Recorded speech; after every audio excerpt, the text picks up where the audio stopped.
This section is really two opposite problems that both come down to the foundation, so stick with me. First, stunted growth. The plant just sits there. It is not dying, but it is not growing either. Week after week, it looks the same. The most common cause is the root zone. Either the soil is so compacted that roots cannot push through it, or the container is too small and the plant is root bound, or the soil is simply worn out and has nothing left to give.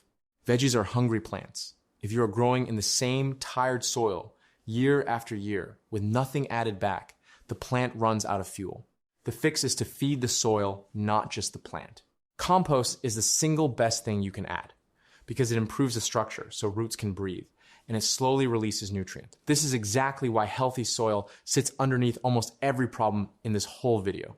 Now the opposite, leggy growth. This is when a plant stretches tall, thin, and pale, with long gaps between leaves, like it is reaching for something. That is exactly what it is doing. It is reaching for light. Leggy growth is almost always not enough light, and it shows up constantly in seedlings on a windowsill. The plant stretches toward the window trying to find more sun.